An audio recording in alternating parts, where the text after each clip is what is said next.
Welcome to CinePro, where we bring your favorite movies back to life with quick recaps, hidden details, and everything you missed. The movie begins after an important meeting attended by all the world leaders. The Secretary General of the United Nations issued a significant announcement. The announcement stated that planet Earth is undergoing an environmental collapse due to climate change. This has led to a shortage of food, water, and resources worldwide. The ultimate solution agreed upon by the leaders was to close borders between countries. Each country was given just 1 year to reduce its population by 20%. After the announcement, we see a group of people standing in a long queue to receive their share of water. They were all holding umbrellas to protect themselves from ultraviolet rays. At the same time, we see government officials transporting a person's body from his house to a car. At that moment, a man named Bob appears, enters the deceased man's house, and hands his daughter an envelope with money inside. Here, we learn that the government has imposed a program called Sacrifice for the Nation, which requires every family to sacrifice one member to reduce the population so the people can face the crisis. The government pays a monetary amount to each family that sacrifices one of its members. At the same time, we see Youssef and Malik in their car, observing everything happening. It's clear they are unhappy with the government's actions towards the people. Youssef, the car driver, and Malik were very annoyed by the advertisements filling the streets, encouraging people to volunteer for the Sacrifice for the Nation program. Malik got angry and threw his coffee at one of these advertisements. Later, Youssef and Malik arrived at the mansion of a man named Charles, who turns out to be the owner of a moving company. Youssef and Malik entered the mansion, carried a piano, and went up to the upper floor. The television was on, and we see a man named Jared on a TV program. Jared was talking about the crisis and expressed his support for the Sacrifice for the Nation program, saying it's a national duty for every family in society. Jared encouraged families to offer one of their members for death, especially since their country was far behind other nations in reducing its population. Malik became very angry at Jared's words and cursed him loudly. Charles, who is Jared's father, heard him, but Malik quickly apologized. Here, we learn that Charles was a famous broadcaster but had retired. Charles left and went to his wife, Dawn, in the kitchen. Dawn was a famous chef preparing food because they were hosting their children for lunch. Dawn was very sad because Charles decided that he and Dawn would volunteer for the Sacrifice for the Nation program. Charles was comforting her, explaining that they were doing this so their children could live. At that moment, Charles saw on the news that his daughter Rachel was facing significant criticism and might be prosecuted. This was because she worked as an executive director for a pharmaceutical company that produced a drug causing many side effects. Meanwhile, Jared arrived at the mansion, and before entering, he called his wife and argued with her. The reason was that Jared had said on the program that he was willing to offer his 10-year-old son for the Sacrifice for the Nation program. Jared tried to explain to her that the host had manipulated his words, but his wife said their son was devastated and afraid of him. Jared apologized and asked her to give him the phone so he could talk to his son and explain the truth.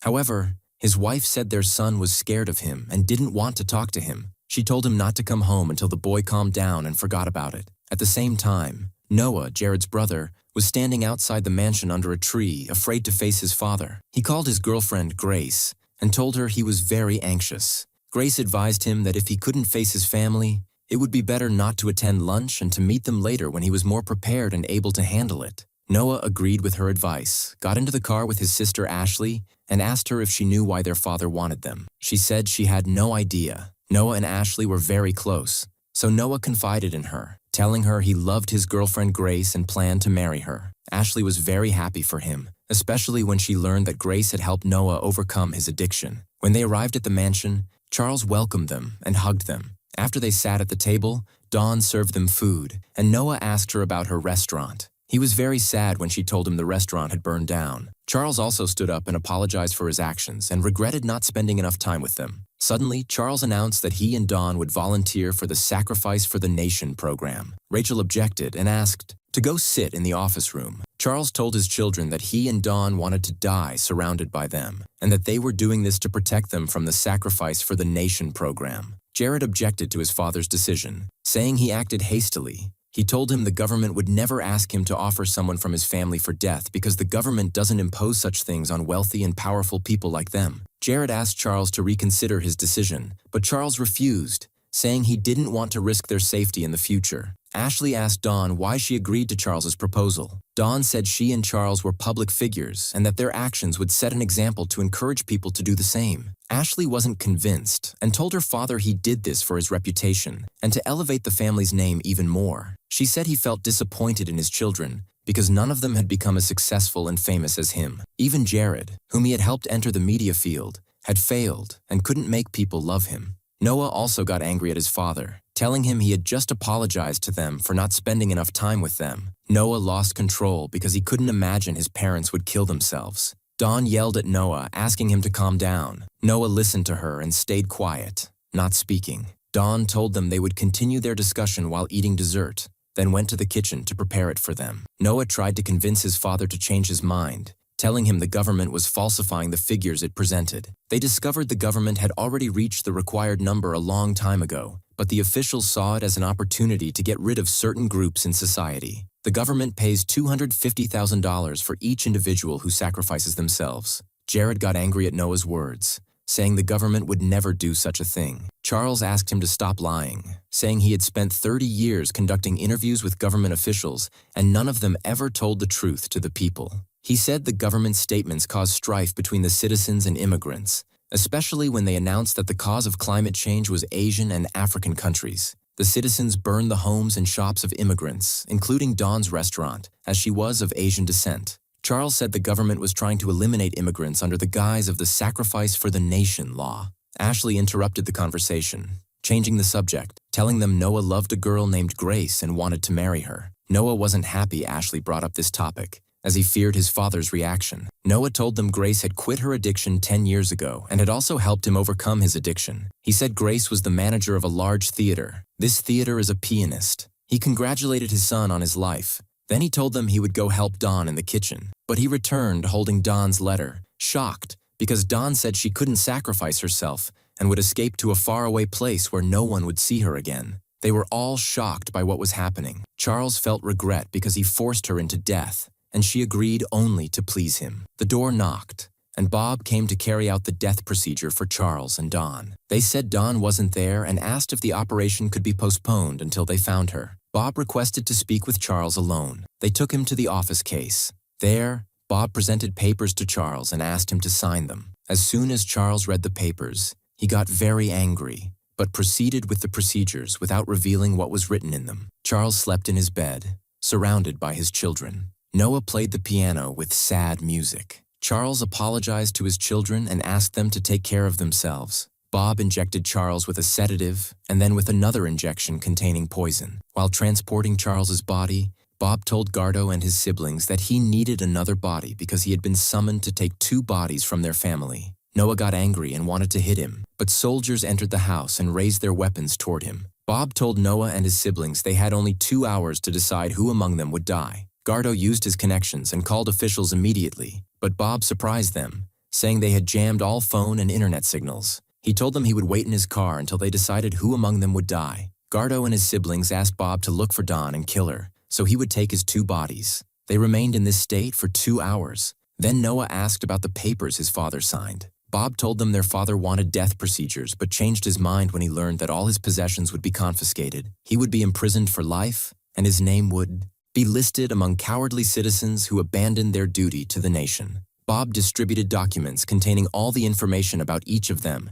especially the bad information, to help them make a decision and sacrifice themselves. He told Gardo he was selfish. Kill her. After that, he hit Jared and made him fall on the ground. Noah attacked Rachel and stabbed her in the face. He returned to Ashley, but she started talking to Noah and told him that she would sacrifice herself. Noah agreed and left Ashley as a guard. He told them that he was the one who would sacrifice himself because he was a selfish person and lived his whole life thinking only of himself. Noah told them that none of them would die, and he had a plan that would save them all. The injured Ashley fainted from the intensity of the pain. The time passed, and the 2 hours ended. Bob entered to see Noah and his siblings to know what they had decided. Ashley's body was on the ground. Bob thanked them for cooperating with him and following his instructions. He asked one of his men to bring something to carry Ashley's body, but Ashley stabbed Bob's assistant in the leg. Noah grabbed a knife and held it to Bob's neck. At that moment, Bob's men entered and raised their weapons at Noah and his siblings. Noah asked them to lower their weapons, threatening to kill Bob. They obeyed his orders. Gardo then took all their weapons. Unfortunately, Ashley actually died from her injury. Bob told them the problem was now solved. Gardo hit him, causing him to lose consciousness. Bob later woke up to find himself tied to the bed. All his men are tied up as well. Bob, when he saw the body of the soldier who killed Grace, killed her to avenge his companion. Bob became even more terrified when he saw Noah holding the poisoned syringe and about to attack with it. He told them that they found Dawn and that she was at the headquarters. Noah backed off from the idea of killing Bob. After a while, we see Noah on stage playing the piano. Rachel, her daughter Maya, Jared and his son were sitting in the audience. Dawn was sitting next to them, and they were enjoying Noah's piano performance. At that moment, the weekly volunteer bulletin appeared, and we learned about the Louis Grace discussion, who sacrificed themselves. Bob appeared and said that Ashley and Grace are a beautiful example of sacrifice for the nation, and that's how the movie ends. If you liked today's video, don't forget to like, subscribe to the channel, and activate the bell to receive all new updates. See you in the next video. Goodbye. Then Bob addressed Rachel, telling her she had a bad reputation and might be imprisoned, and that her daughter wouldn't be proud of her at all. Rachel got angry and hit him. Bob decided to leave them alone until they made their decision. He told them if the 2 hours passed without a decision, he would come and choose one of them himself. Noah and his siblings remained silent. Gardo suggested that Noah should die because he was their adopted brother and had been given a great opportunity to live a good life, but wasted it by becoming an addict. He told them he had hit a woman with his car and killed her while under the influence of substances.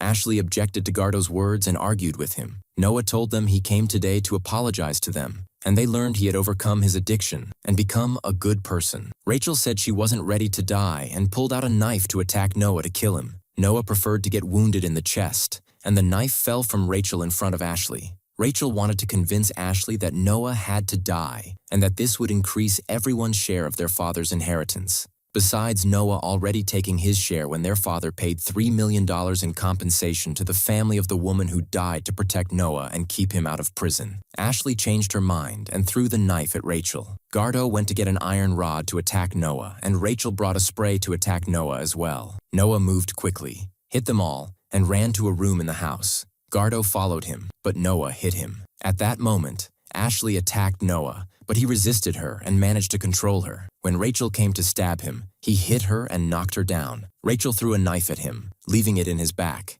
At that time, Bob received news that Dawn had been captured. Bob was supposed to cancel the death procedures for Gardo and his siblings, but he refused and ordered Dawn to be sent to headquarters. Back to Noah, who managed to pull the knife from his back. It turned out he was very tired due to the injury, but he endured the pain. He took out his phone, wrote a message to his girlfriend Grace, and threw the phone out the window away from the house to catch a signal and send the message to Grace. Then Noah broke a wooden table and took a pointed piece to defend himself. He went looking for the rest of his siblings until he found Ashley hiding behind the door. Ashley was scared of him and apologized for what she had done. Noah accepted her apology and asked about Gardo and Rachel. She told him they were in the living room with knives. He told her he had to talk to them to stop what was happening immediately. Ashley stopped him in front of a picture of them as children. Noah approached the picture and happily told Ashley about it. Ashley deceived him to give Gardo and Rachel a chance to kill him. She attacked Noah from behind and hit him with a screwdriver in his hand.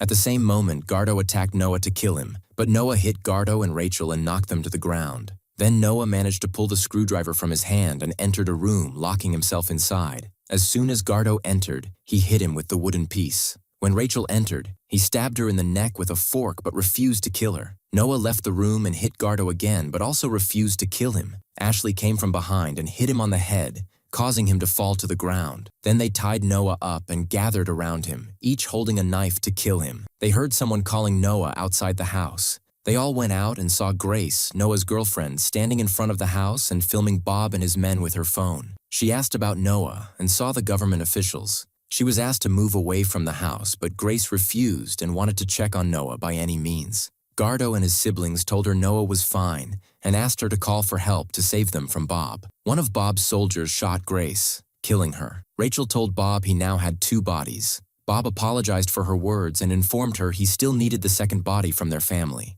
Rachel and her sisters went inside the house, but she was shocked when they discovered that the knives had disappeared and that Noah was not there. At that time, Noah turned off the lights in the whole house. They quickly rushed to the kitchen, and each one of them took something to defend himself. After that, they started looking for Noah inside, but Ashley found him in front of her holding a knife in his hand, and he attacked her.